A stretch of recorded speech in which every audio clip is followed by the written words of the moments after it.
When it comes to quality sleep, Ashley has you covered with top mattress brands at winning prices and with special financing options available. You can snooze now and pay later. Plus, your mattress purchase helps give the gift of better sleep to children in need and U.S. Special Operations Forces. Visit your local Ashley store or shop online today and make every snooze count. Financing is subject to credit approval. See store or ashley.com for details.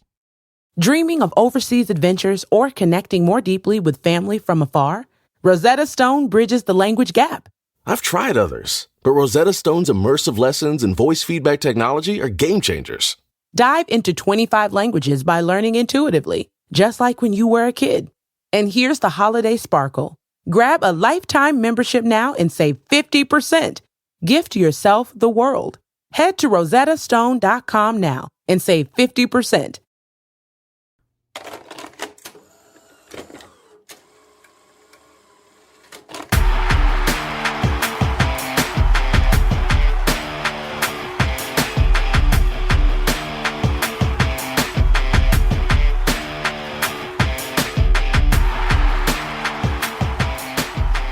Well, and that's why I think it's important to examine the possibilities and the reasons why this has not been solved.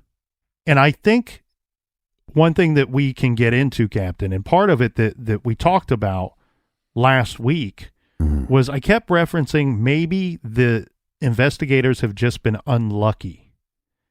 Maybe, because you see this and you're like, we got the video. We got the voice. We have eyewitness statements. They worked with FBI, and again, they might have DNA. And I'm gonna quit saying might. I'm gonna go with they do. Okay, I think that probably very quickly into this thing, they realized that they had DNA, and they thought this thing was going to be over and done very quickly. And then it took a while, and they realized this dude's not in any of the systems. We can't track this guy down. That we have nothing to compare it to.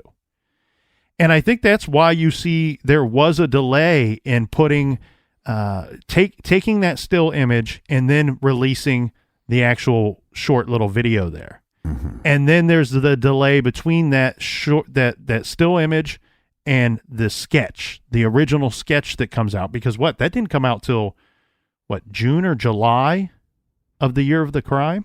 Mm-hmm. There were several months that went by. So here's one thing where I wonder one thing. Let's get into a bunch of things where investigators may have just been unlucky. One, the no match of DNA. We've already talked about that. Mm-hmm. Two, I'm starting to think that the bridge guy's appearance on the pixelated video may almost give a false sense of his actual true appearance. And I think that that's working in his favor and working against investigators. For one thing, when you first see the video, right? When you saw the still image, didn't you think we were looking for like a pudgy guy, like kind of a fluffy fat guy, mm-hmm. or at least slightly overweight? But then later, when they released the video and you see the individual walking, you can see that those pants the jeans are a lot baggier than what his actual legs may require. Right. When you see that leg move, you almost see that the legs are much thinner than those jeans. Chicken legs. And then you have to wonder how many layers of clothing that's the thing that I wonder why, if for some reason he did stand out, and he must have in some form or fashion, because we have witnesses or believed witnesses that think that they saw him on one of the trails. I don't know that the detecting factor for them would be that, I saw a guy with wet jeans, because we went through that conversation last week. You may not have been able to visually see and determine that his jeans were wet. Right. They may have just appeared to be a darker shade of blue, but it was a warm day for February. To me, the guy looks, at least on the upper half of him, looks to be very overdressed for the temperature that day. It almost appears that he's wearing a hoodie or something of significance underneath a jacket. Mm. And one thing going in his favor too, here again, I believe that there's a collar to that jacket. There's a part of that jacket that's sticking up at one point, and he's looking down to watch his feet, his foot placement on that bridge.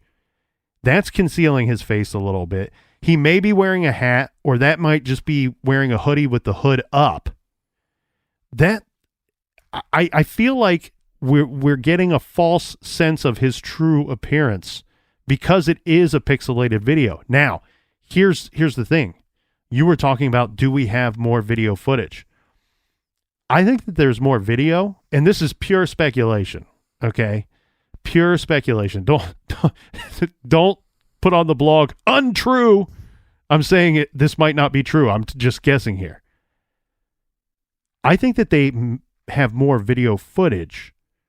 Unfortunately, I don't think that there's so much video to watch. What I mean by that is I think that shortly after Libby was filming this guy on the bridge, and he's very quickly making his way, we're not seeing that clip in real speed. I don't care what anybody says.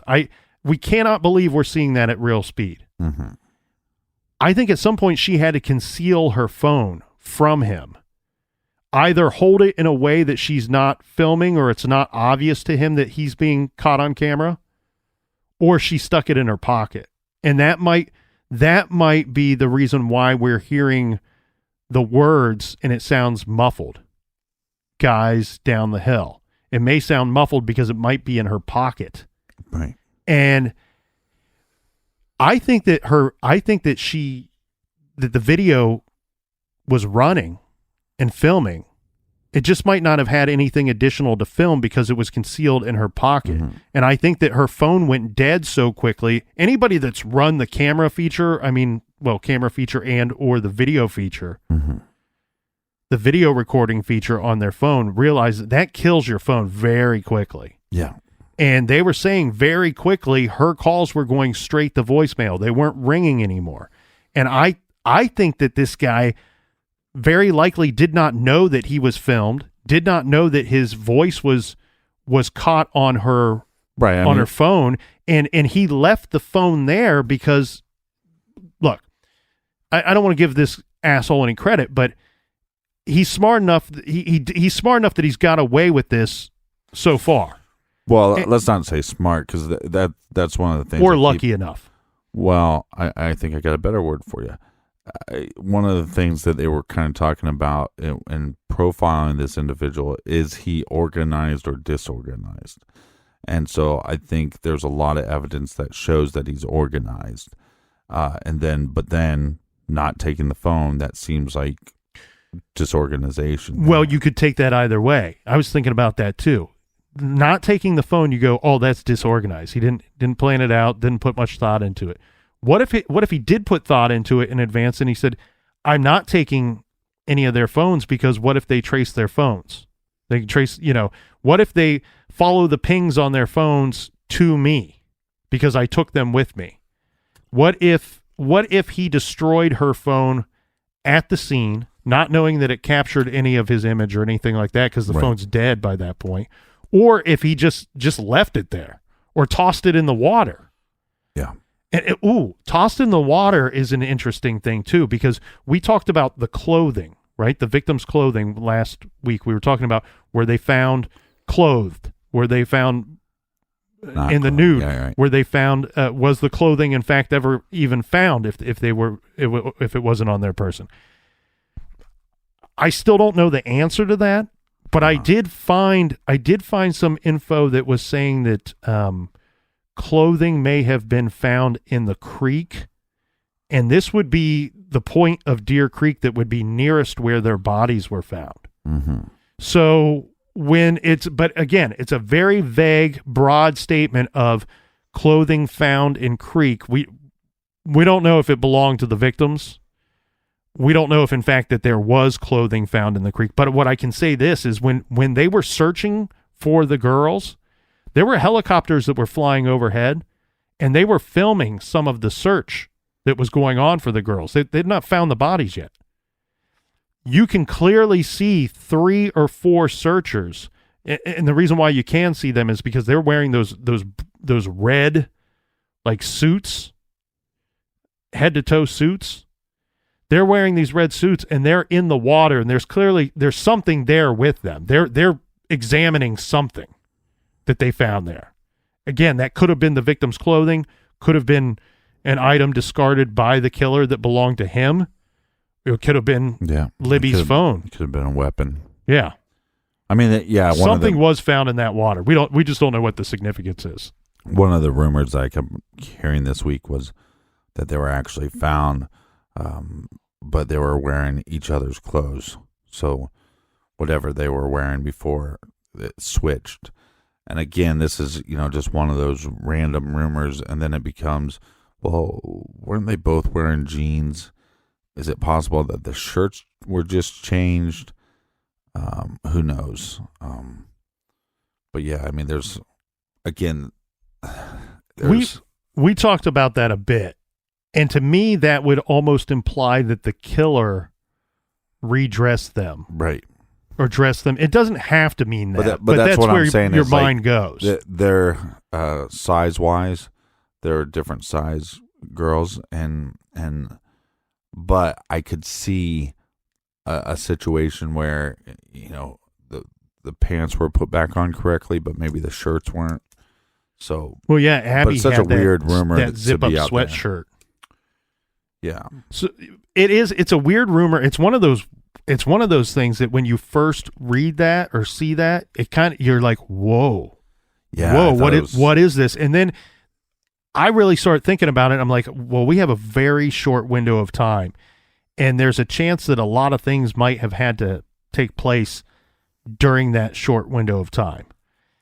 I don't know that we have the time to redress the victim and get that wrong afterward.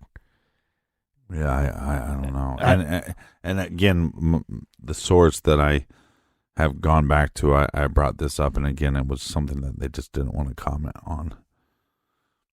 But normally like I said, there's been several times where I've said, I've asked questions, they didn't want to comment on it, and that normally meant it was correct. So, but I guess I shouldn't assume that. Well, and for anybody out there wondering where we're coming up with this info, because, I'm sure somebody's going, well, they've not released even the cause of death for either girl. They've not released very many things true to the crime scene. Right. So what is this stuff you're even talking about? Well, the way that this works, from my understanding, is that keep in mind, there were search parties out there looking for these little girls.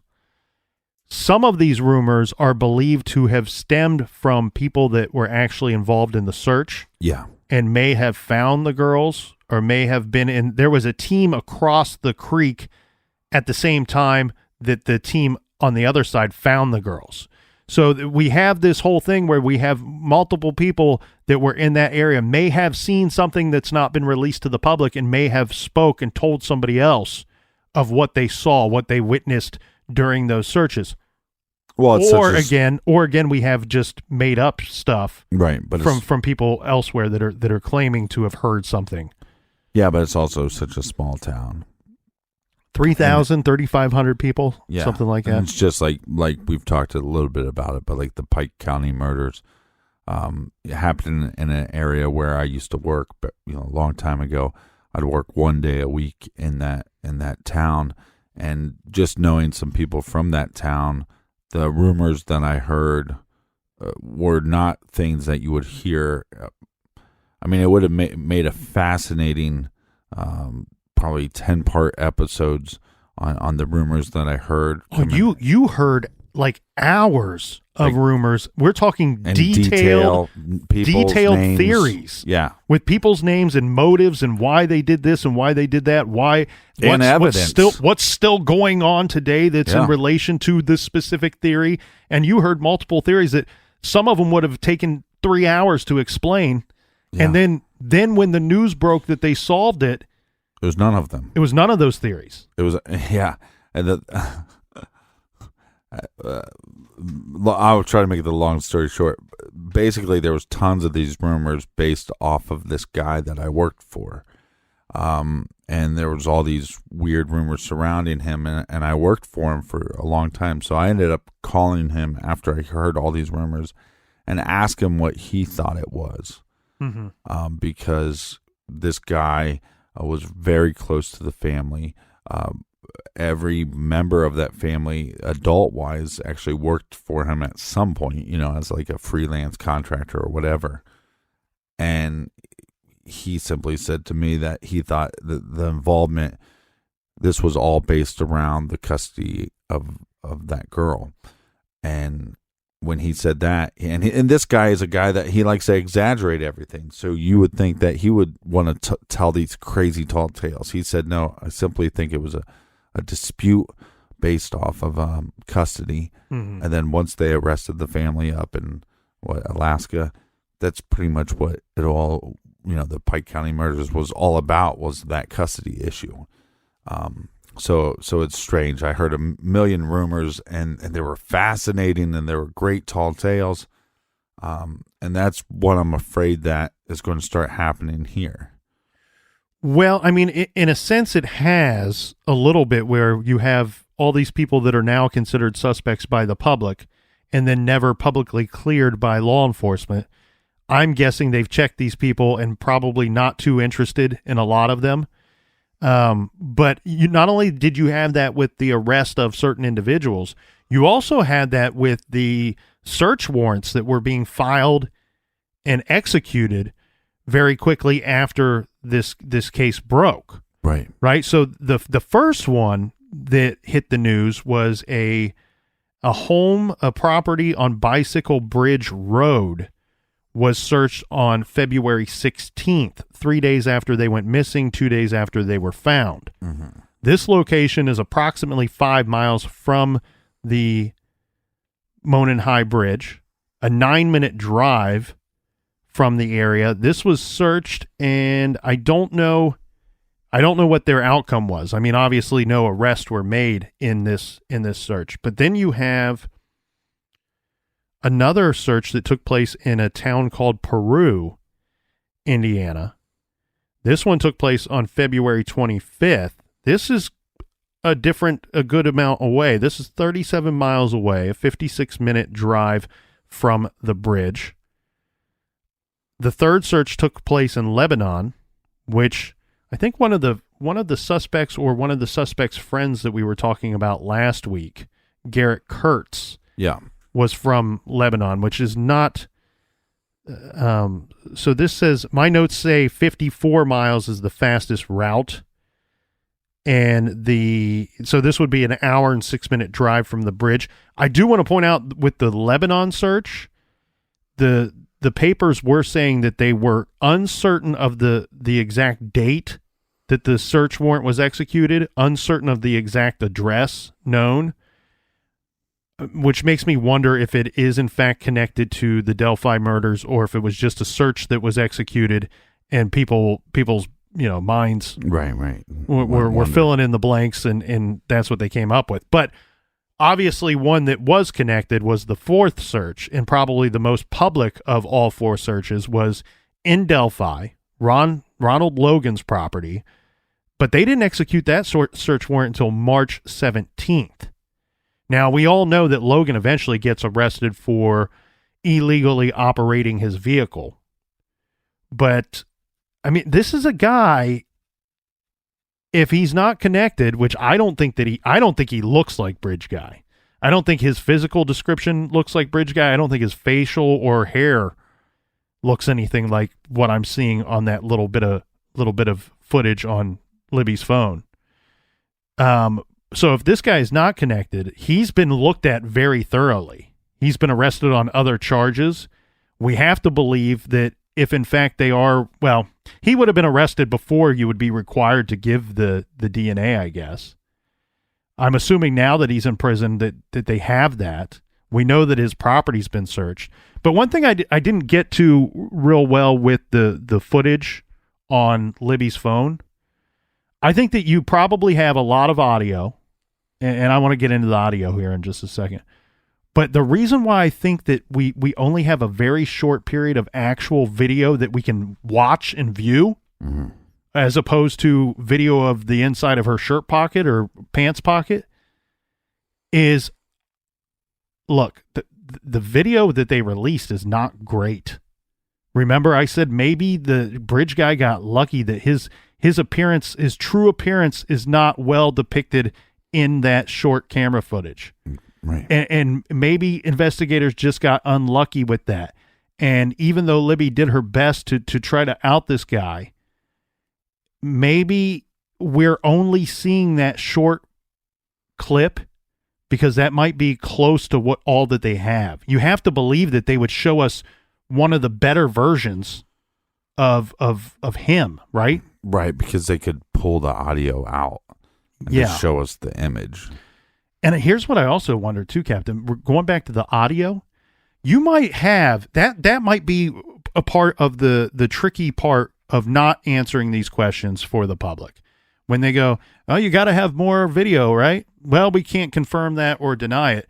They're not lying. They may have more video. It's just 39 minutes of 40 minutes of video is unwatchable. Right. It's blacked out. Yeah. And then on top of that, so for the audio, then people go, well, do you have more audio? Well, they might, but here's my opinion too. If Bridge Guy had a gun, if he had a firearm, there might be a decent amount of talking at the very early parts of that abduction. And the closer they get to the murder part of the abduction, the less talking is going to go on, at least from the perpetrator in my mind. He's going to direct them as he goes. And unless they are, trying to talk him out of whatever he's going to do, there might not be a ton of audio from him. Now, I do find some of the stuff regarding cell phones to be very, very interesting in this case. Mm-hmm. So what we were able to determine and find was actual footage of Mike Patty. He's the grandfather of Libby. He's talking the night that they are missing. He's being interviewed for the news the night that they are missing. Yeah. And he's talking about they have already checked her Snapchat and her social media. So as terrifying as that is to think about, we do know that by that point, before midnight that night, his family, the German family, had seen the Snapchat photo taken from 2:07 p.m. of Abby on the bridge. Right. They were probably following her on Snapchat, like they were connected. Yeah. Yeah. And so during that same interview is when he says that her phone had pinged around town a couple of times. He does go on to say, let me see here, his exact words. I don't know exactly what time that interview was taking place, because I don't think that it was live. I think it was filmed and then played. But in the interview, he's saying that the phone went dead, stopped pinging about 4 or 5 hours ago. Okay. And that broadcast that I'm talking about, it came out before midnight that night. So this is where everybody got all worked up and got all concerned about the Mike Patty's words. A couple of things. Some people came out and said, oh, the family had Libby's phone. No, that's not what he says. Listen to his words. He says, we were checking her social media accounts. We were checking things that we could check without having her phone. My thought is because of her age, they either had her passwords and her login information. Or they followed her, right? Right. So they could then just see what she posted. But I think it's more in depth. I think they probably had her login information or her passwords.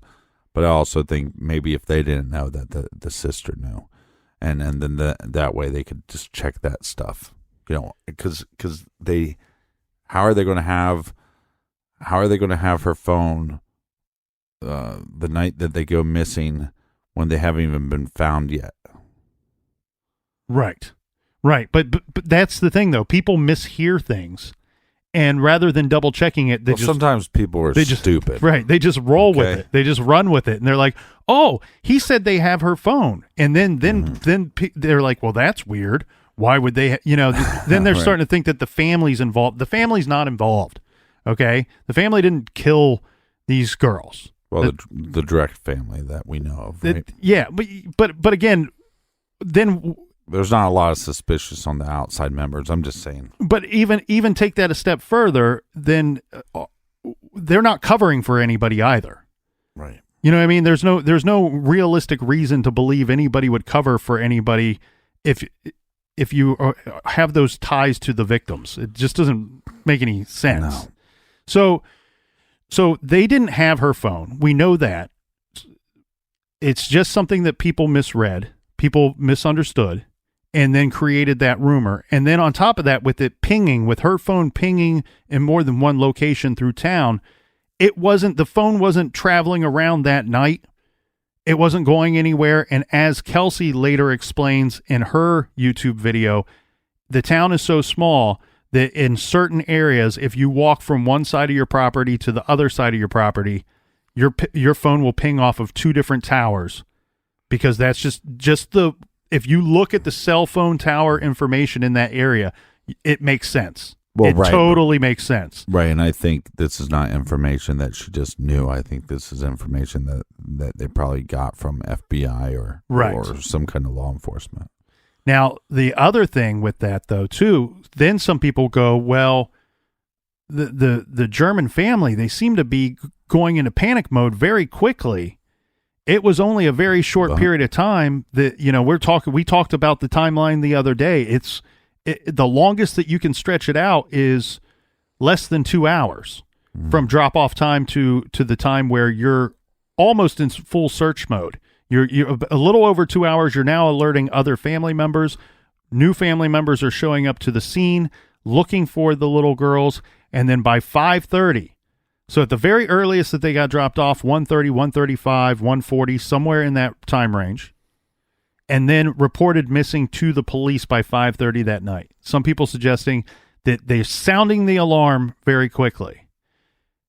But I think the problem with that is it's a little girl, and I don't think people are putting enough thought into it. So, when you and I did the exercise last week, where we were playing this scenario out loud, talking through it. We're going, okay, well, what would happen in this situation? Okay, so Derek, the father, goes to pick them up. It was arranged that they would be picked up around the time that Derek arrived.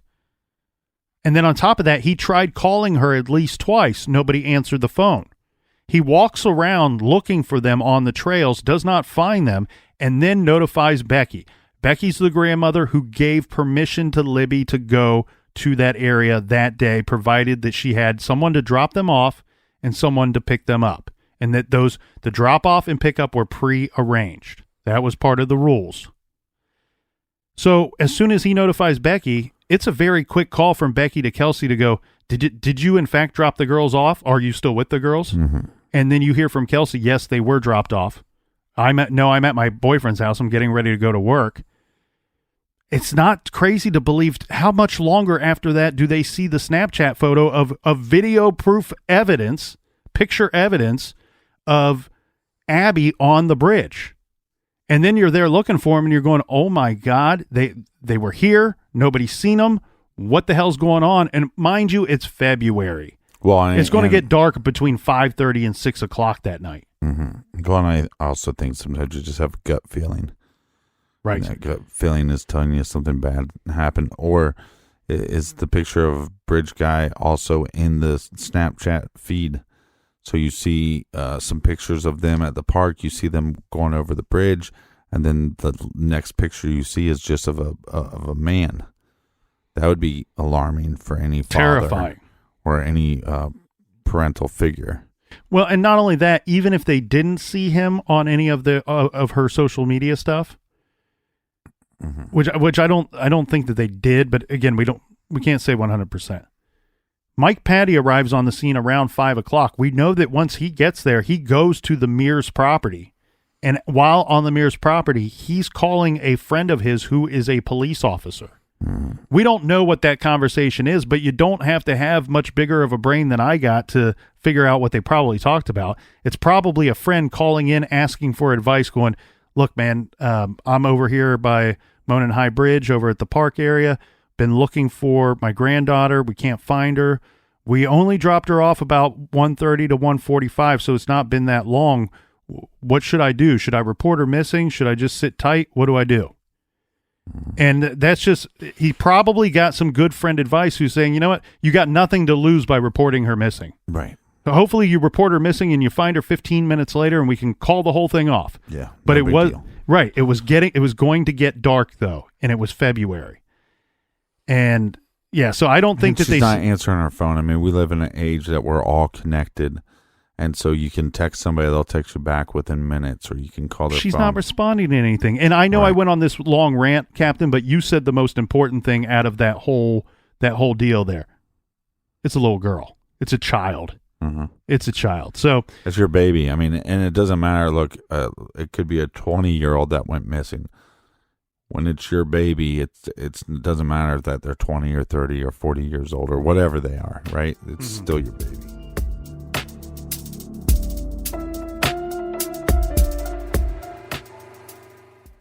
this show is sponsored by BetterHelp. Do you look forward to the holidays? Maybe you struggle with seasonal blues. This time of year can be a lot, and it's natural to feel some sadness or even anxiety about it. But adding something new and positive to your life can counteract some of those feelings. Therapy can be a bright spot, something to look forward to make you feel grounded, and to give you the tools to manage everything going on. If you're thinking of starting therapy, give BetterHelp a try. It's entirely online, designed to be convenient, flexible, and suited to your schedule. Just fill out a brief questionnaire to get matched with a licensed therapist and switch therapists at any time for no additional charge. Find your bright spot this season with BetterHelp. Visit BetterHelp.com/garage today to get 10% off your first month. That's BetterHelp, HELP.com/garage. Dreaming of overseas adventures or connecting more deeply with family from afar? Rosetta Stone bridges the language gap. I've tried others, but Rosetta Stone's immersive lessons and voice feedback technology are game changers. Dive into 25 languages by learning intuitively, just like when you were a kid. And here's the holiday sparkle. Grab a lifetime membership now and save 50%. Gift yourself the world. Head to rosettastone.com now and save 50%. Major phone carriers make you sign contracts with rigid data plans to trap you into a kind of forced phonogamy. Sounds pretty insecure if you ask me. At Consumer Cellular, we believe in a more consensual and healthy form of phonogamy, free of contracts and more flexible to your data needs.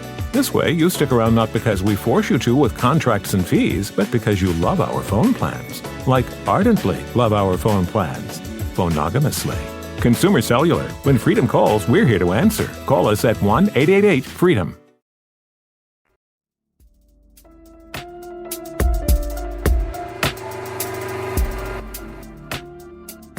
Now, I did see some reports regarding cell phones, okay? So, and I'm not talking about Libby or Abby's cell phone. I'm talking about cell phones of persons who were in the area around the Monon High Bridge that day, within that short window of time of when they went missing. Maybe even back it up a few hours beforehand, maybe even back it up an hour and a half or so afterwards. Remember, they were interested in the car that could have been there as long as from noon to 5. So the report that I saw about this, I found it to be incredibly interesting because it kind of can take you down two different roads here, right? So the statement that I saw was that they being law enforcement, have reviewed everybody's phones that were pinging in that general area. They've spoke to all of those individuals. So that can take you two ways with your thinking on who is Bridge Guy. Did he not bring a phone with him? Right. Or I guess have it turned off. Yeah. Did he not bring a phone with him to that area that day? Yeah. Or the interesting other thought about that is, remember the statement from the last press conference on April 22nd, where they very clearly say, we may have spoken to you already, Bridge Guy. When they're talking to Bridge Guy, they say, we may have already talked to you. Yeah. And then you go, so that works both ways. That statement's probably very true. They've spoke to everybody's cell phone who was pinging in that area that day. And it's either one of two things. Either this guy didn't bring his phone with him, or they've already interviewed him. Yeah, so two things. One, if the individual turned their phone off before they got into the area, that is a well-organized person. would make me feel like it would be difficult for them to get caught. Also, discipline. I would think that even if this is the first attack or the first murders by this individual, that they're disciplined enough to wait out for the right opportunity. But back to what you're saying about the press conference, when he says they might be in this room, I think that's like the scariest line of the whole part. We might have talked to you. You might be in this room right now. And that, I think that every time I watch that press conference, it gives you chills and just like the weird actions. I don't want to say weird, but like there's a nervousness in his presentation where you kind of wonder, does he see somebody that's making him that way? It's a very strange press conference. That was you and I talked about that within hours or even a couple days of that press conference. Yeah. And one thing you were pointing out, you're like, well, when he said this person might even be in the room, is there somebody in the room that means specifically, that he saw somebody in the room that he does not like for any number of reasons, whether they're not being cooperative in the investigation or there's some other form of dirtbag or whatever?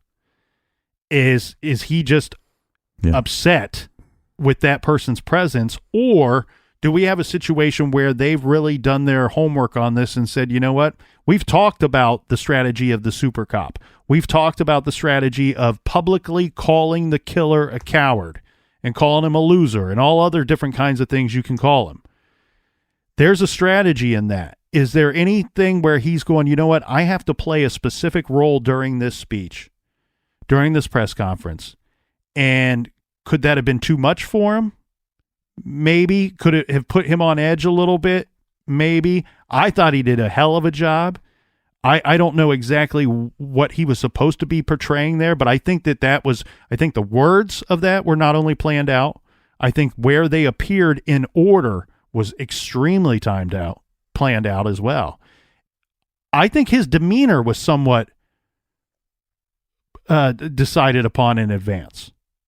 That, don't be afraid to lean into the podium, to look aggressive. Right. Don't be afraid to appear to get angry at certain points during your statement. Don't be afraid to throw out a sentence and leave a long pause between to the next one. Don't be afraid to be theatrical with some of it. I think there was a lot going on there. It's I want to give him a lot of kudos there, because it's a lot for one person to do. Yeah, there were other law enforcement there present that day, obviously. A lot of them just standing in the background, and this guy had to do it all by himself with the whole presentation there. And I thought he did a fantastic job. But it also goes back to what you were talking about earlier. The motives, the method of operation, how organized could this killer be? Personally, I think he's probably extremely organized, to the point where I think he planned out where he parked his vehicle. Mm-hmm. I think he put thought into not only stepping foot onto the crime scene, but also fleeing the crime scene. And the placement of his vehicle was thought out as such that it has to bode well for both of those scenarios. Then on top of that, I think the reason for the baggy clothing on top and the multiple layers on top is he brought everything with him that day to kill somebody. He brought everything that he thought he was going to need in that scenario to kill somebody. And it's all concealed under those layers. And that might be another reason why he may appear to be chubbier or more heavy set than what he actually is. And again, we might just be getting a bad look at this guy. And again, I think they're giving us the best look that they got from her footage. Now, there is one interesting part in there. If you really slow that small clip down, there's a part where it looks like somebody may have blocked something out from that picture. That may for just a split second that we saw something that the public is not supposed to see. I don't know if it would have been a weapon or something else. It would have to be something significant. It wouldn't be something, there's no reason for them to to disguise this individual anyway. So they're not trying to stop us from seeing him, from seeing Bridge Guy. But I think that they're concealing something there. That might be the gun as he approached the girls. Mm-hmm. The other thing that I want to address here real quick is a couple things. John Douglas, my hero. You're my hero. John Douglas, you're my hero. I still think we should have done the Wayne's World. We're not worthy. Yeah. We're not worthy. We're scum. I saw a short interview with him after the 422 press conference. And look, it was one of those interviews. You ever see like an interview where John's just standing there. It was supposed to be just a casual, real quick interview. Mm-hmm. But you ever see one where they have the interview, they've clearly brought it back to the news station, they've cut it up the way that they want to cut it up, but instead of just letting you view the entire interview, you're getting the news anchor that just talks the whole time. And they'll show a very quick little answer of his. I would have loved to have heard everything he had to say about his thoughts on who Bridge Guy is and what's going on with the investigation. But the one thing he did say, which was fascinating, but it's also not like, it's not like the most brilliant thought that nobody else would have thought of. But when he heard the audio of guys down the hill, he was saying that the casualness of choosing the word guys, he said it almost felt to him like it was somebody that was used to talking to people of that age. Yeah. Addressing a group of people in that age. And he almost felt like it was like something he would expect to hear a teacher say. Yes. Guys, come on. Bus driver. Yeah, guys, cut it out. Right. Guys, all right, it's time to come inside. Something like that. I found that interesting, one, for multiple reasons, but one, just the simple fact of who would have been available at that same time. Bridge Guy, that's the thing. In their profile, when they're talking about identifying who the suspect could be, who Bridge Guy could be, this is somebody that was unaccounted for a certain period of time on February 13th, 2017. This is somebody who may have made up an excuse why they were accounted for during that time. Here's the other problem, though. This is where law enforcement may have just got unlucky. This also may be a guy that did not need to be accounted for that day for any number of reasons. Maybe he doesn't have anybody to answer to. Maybe he has nobody lives alone. He lives alone, works for himself, was unemployed. There's a bunch of reasons why he wouldn't have anybody to answer to. Yeah. In a garage. Yeah. Yeah. With his friend. With his who podcast. Can't remember what day it is. Yeah. But no, these are all reasons why law enforcement might just be simply unlucky at this moment, and Bridge Guy is getting lucky. I hate Bridge Guy. His luck will run out. But the reason why I point this out is there's starting to be, as soon as that second sketch came out, there's starting to be a lot of people that have concern now with the investigation and with the state of the investigation. Well, it seems like a incompetence. Right. And I don't know what to make of the two sketches. I'm just pointing out that it's possible that what some people may be thinking is them being incompetent might just be bad luck at the moment. The other thing, too, that I want to point out with being organized or disorganized, again, I think whatever he thought he was going to need to carry out this crime, he brought with him that day. That was on his person. Now, that tells you several things about the makeup of this individual. He may have very likely have gone there with the intention of killing that day. We don't know what else he did to the victims, but we also can't expect that he went in there planning that he was going to kill two victims that day. That might not have been part of his plan. It might just have been, like we stated earlier, that he was looking for someone to put themselves in a compromised position at the other side of that bridge. And if he was looking for a female, he does not have to be a pedophile or a registered sex offender to have committed these murders. He may have just been looking for a female, may have even gone there hoping to see an adult female jogger by themselves and attack them but did not find his victim, did not find whoever fit his victimology, and he saw these two girls who, I think his victimology is more so of whoever would be compromised, would be alone, and would give him the better percentage of getting away with this, rather than having a specific victim in mind. Does that make sense, or did I get too weird with it? I think it makes sense. Basically, you're saying that he's going to go there, he's going to find an opportunity. As long as they fit a certain criteria, that's good enough. Yeah, because I've had many good conversations with several people over great beers on this case, because this case is so captivating right now. It's on everybody's minds. And some of the people have said, well, not only do we have the video and the audio, but we know that we're looking for a killer. We know that we're looking for a pedophile. I don't think that we know that. I don't think we know that last part. I don't even think if we know the first part. I think, to be on these trails, and let's go down this road just for a second. To go on those trails, you might just be an individual that carries a gun with you. To go on these trails, to be an outdoors person, you might just carry a knife with you. Is it possible? I don't think it's out of the realm of possibility. After 2 years, with all the information that we have video footage, we have audio footage, we have these sketches, we have eyewitnesses, we have a lot of things going on there.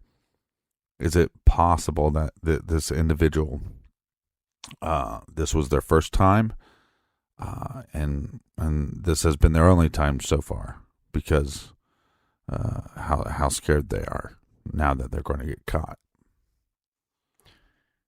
Well, certainly possible. Yeah, I don't want to play the possibility game, because everything's possible. You get into trouble. I like to look at what we think we know, what we do know first, what we think we know, or what we can surmise by putting other facts together. But I was trying to put out that evidence. I mean, to me, it means something that we're this far along. We have this many people talking about it, and sometimes it feels as if we have nothing. So like, I'm saying it's not out of the realm of possibility that somebody's on the trail that day with certain items. But I don't know. I think this guy had a kill kit with him. I think it was concealed underneath those layers of clothing. And I don't think it's the first time that he threw that kill kit in his vehicle or put it on his person and went walking around. I agree with your statement that he very likely may have never killed anybody before and may I not don't have think so. Afterward. John Douglas says you don't just wake up one day and go out and kill two kids. So I think what's probably correct is somewhere between your statement and John Douglas's statement. I'm going to go with my statement. And here's the thing. What's his credentials? If this guy if Bridge Guy was 18 or 19 at the time, remember we have from 18 to 40 years old. If he was 18 or 19 at the time, I'm going to go with you, Captain, that it's very likely that he's never committed a murder before. If he's closer to 39 or 40 at the time, I feel like he's either committed a murder before or has attempted to, or attacked somebody in some fashion, where maybe he was out scaring the hell out of people one day, and it doesn't have to take place in Delphi. It could take place elsewhere. It's just one of those things. It seems very strange to me that for what I believe he would have need to have brought with him to the bridge that day, seems like quite a bit of stuff to bring with you to the point where I have to call it a murder kit. I have to call it that. So I necessarily don't think you had to bring a lot. I mean, if you had a gun, you can control them. But based off their age, maybe you can control them just with a knife. Maybe all you have to do is have one individual, and then the other one's just going to do what you say because you have the individual under lock. So you could control both victims with a knife. That's a possibility. Riskier, but as far as what we know, we don't know what the person's. It's not like they the murders happened where they happened because they had to happen that place, or that the guy got spooked. We don't know any of that information. I mean, it's very likely that that's the case. Where was he heading with these individuals? Maybe it was just across the river. Maybe it wasn't. These are questions we don't have answers for. Yeah, and I don't want to go too far down the road that we're currently on, because look, we know that he abducted them at some point. We know that they were killed, and we know that he fled that area. I don't want to spend too much time on what could have happened, what could have been going on from the time he abducted them to the time he left. Right. I have a lot of thoughts on that and feelings on that and suspicions, but I don't, it's not something that I'm very comfortable in this area discussing. It does us not a whole lot of good, because it's stuff we just don't know. Right. We just don't know. But I will say this. I believe that this individual, that Bridge guy, went to that area that day prepared to kill, and knowing that he very likely might kill somebody there that day. I don't think that the girls were targeted in a sense that he met them there, or that he followed them from anywhere, or that he knew either of them beforehand. I think he was there scoping and looking for a victim, just like a hunter would sit there looking, waiting for a prey. He was there that day, prepared to do what he came to do, and if something presented itself, he was going to make a move. So I think he can be considered organized in the sense that he seems to be, one, prepared to do whatever it was that he was motivated to do. Uh-huh. He was organized enough that we don't have a vehicle description. Uh-huh. You can argue the cell phone thing either way. Maybe he was smart enough to know, hey, I don't want to risk bringing these things with me. Right. Or is there a chance he thought he heard something, or he got spooked and intended to take the cell phones with him, but got spooked and ran out of there faster than he wanted to, and then he gets back to his car, gets home or wherever, and a half hour later he's going, I forgot the cell phones. So I think you could argue that either way, or he was smart enough to know that he didn't want that thing with him. It also appears that he very likely may not have been carrying his phone with him at the time. Mm-hmm. I don't know. This is it's a very interesting case in the sense that it's one that you feel like you should have so much information, and you really just don't. And when you really put the timeline together and you start looking at a map of this area, I encourage everybody to do that, because if anybody's sitting there and they're confused about the case, that should end it right there. The timeline and a general map of the area will provide you with a lot of ways to, it's going to help you kind of see how this thing probably played out and how very quickly everything moved along that day. It's also 100% horrifying and terrifying to think that, look, this was not a dangerous area. This was not like a place that you wouldn't allow your young teenage girls to go to. This was somebody that, and I think that's why he chose this area. I think he chose it for a couple reasons. One, I think he thought he would very likely find somebody by themselves. Not only would they be by themselves, but this is an area that it's not like, you're not seeing a lot of what's going on. You're not near a whole bunch of houses where you might hear what's going on. And then on top of that, he picks a time of day when it's likely to have fewer people there than most. He may or may not have known that there was going to be school that day or not be school that day. So here we are now, Captain, over 2 years later. You and I, there's nothing more that I know about the case that you don't know. There might be some things you kind of just let me go this last 20 minutes. I'm wondering if there's things about the case you know that I don't know. Well, there's a possible another suspect that is kind of on the undersurface. Another guy with a bulbous nose. He's I believe he was a firefighter, and he, I guess at some point was to be connected with the searches for the girls, and he was arrested for, I think, whipping out his. He whipped out his cock and decent balls. Exposure. Yeah. How recent is this arrest? I haven't looked much into it. I've been. Is he a look? He's from Lafayette. Okay, so he's clearly under the radar as far as the mass population goes, right? Because all these other people, their names have been put out there, put out there. So he's under the radar as far as mass population goes. But is this, I know his name, but I'm not putting it out. Right. Is this a more recent arrest? Is he just very recently an under the radar suspect, or has he been an under the radar suspect for quite some time? I think he's been under the radar for quite some time. That this indecent exposure may have happened shortly after may have happened as early as 2017.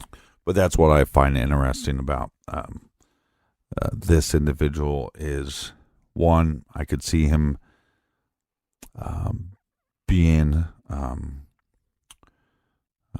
bridge guy. I could see that. Also, if it's true about the reddish brown hair, matches that description. Also has the bulbous nose. So yeah, it would be a possibility. Not too young and not too old of an individual, but I'll show you his picture when we're done here. I know it's muffled, but when you hear that voice, do you put an age or a ballpark age on that voice? No. And I feel like both the image that I'm seeing and the voice that I'm hearing sounds to me to be less of a window than 18 to 40. I feel like I'm talking about somebody more like 29 to 40, 30 to 40. That's just, but I have nothing to base that off of other than my own feeling. But right. Speaking of feelings, over 2 years later, you and I know almost the exact same stuff about the case. Mm-hmm. After the last press conference, some people changed their opinions on what's going on with the investigation. Do you feel, what is your confidence level on this case getting solved? Or, as some have come out recently and said, I have no faith now, and I feel like they may never get this guy. Well, what I'm hoping is, I saw this thing where they should make T-shirts and sell these for Delphi to raise money, but they always say today is the day. And they say that every day. Yeah, let today be the day. Right. Today's the day. And the idea is that, yeah, they've been wrong quite a bit, but one day that's going to be right. And, it's, I think you feel bad for them. And we've met them, and we got to talk to them and look them in the eye, and it becomes more real. And I can't even imagine what they're when you going say through. Them, do you want to be more specific? Well, the family members, and so I hope so. But what I hope is that there's enough hope from the family and the community that somehow it just lets the universe work its magic, and this screws up something out of nowhere. It's kind of like the Golden State Killer type thing. It's like somehow the universe was like, okay, now we can connect DNA to family members, and boom, this guy that seemed to be somebody that would never catch, we got him. And I hope that, people can. I know that seems a little hocus pocus to some people, but I think if you have enough people thinking that this is going to get solved, that well, we all hope that it gets solved. I think the real question is, do either of us feel that it will? What's our confidence level that it will? How soon do you put a timestamp on that thing? There's really only one person that hopes that it doesn't get solved, and that's the guy that we're calling Bridge Guy. Now, I feel I've not lost my confidence level in this investigation. I've not lost my confidence level even after a very much different sketch came out. Mm-hmm. What I wouldn't mind seeing, Captain, if they could apply it for us, we have a sketch of what appears to be a younger man, that being the second sketch. I would love to see that second sketch, that same image, that same person that I'm seeing in that second sketch, maybe with a hood on, a hat on, a hoodie on, some dress that appears to be more like the first sketch, because what we're seeing on the bridge there is a guy wearing a jacket and possibly a hat or possibly a hoodie. I would like to see something like that. We did take a little criticism of not playing the audio of guys down the hill. A few people had suggested we probably should have included that in the last episode. IN, short for Indiana, in.gov. If you type that in and look it up, you get the sketch, the most recent sketch. You get the image of Bridge Guy. You get several different pieces of audio there, all on the front page. You get the video, and it also includes that website address for the Abby and Libby tip at cacoshrf.com, as well as some phone numbers there. But keep in mind, the sheriff have stated that their preferred method of receiving any tips would be email form. That way it's easier for them to categorize these things, catalog them, keep track of everything, keep track of the proper information. That would be the most helpful way.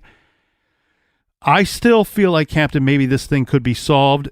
I have a high level of confidence in that. I also have a high confidence level that it might be very soon, that it could be within the next year and a half. I think we just have to be patient with law enforcement with this and trust them. I think they are handling it very well, and I think that as long as the public continues to help, that this thing will get solved. And when they do finally make that arrest, that news is going to be big. That's going to be big. And it's interesting that you reference the Golden State Killer, or Ears, or Ons, or the original Night Stalker, all the different names that horrible monster had, because of his reign of terror lasted so long and he had so many victims. But it was believed in that case that we had audio, we had his voice, that we may have had his picture, and just the evidence that was involved in that was almost as such that people were going, how could this not be solved? How could this not be solved? And here we are sitting here with Libby and Abby's case. Same thing. We got the picture. We got the audio. We got a short video. It just takes that one person. And I know I know people are probably tired of hearing that, but that's what it is. That's the state of the case right now. I believe they got the DNA. I believe they're just waiting on checking it against the right person. And I also believe in this case too, Captain, this is something we won't have to get too far into, but we also agreed off the record that there's a chance that when they do make the arrest, that the public might not be such aware of it right away. That there might be some things that they want to do behind the scenes before that information gets presented to us. Yeah, to be clear about this, our idea was that it's possible that they have somebody that they've already arrested for another crime, and maybe they've done some testing or eventually will do some testing. But even if there's a match with the DNA, they might not actually make an announcement. They might spend another 4 weeks to maybe even 8 weeks. I mean, it's gone 2 years. The key is not making their arrest, like law enforcement has said. The key is not to make the arrest. The key is to make the arrest and to get a conviction. Right. And if you have somebody that is on lockup right now with no real chance of getting out anytime soon, you have time to work on the individual. If there's reason to believe, and we won't get into it too far, but there's plenty of reason to believe that even if they do have DNA and have a match there, that they would not mind having a confession on top of that or further evidence.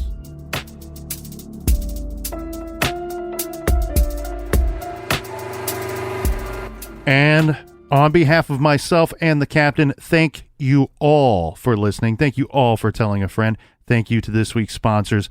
Join us back here in the garage next week. Until then, please be good, be kind, and don't litter.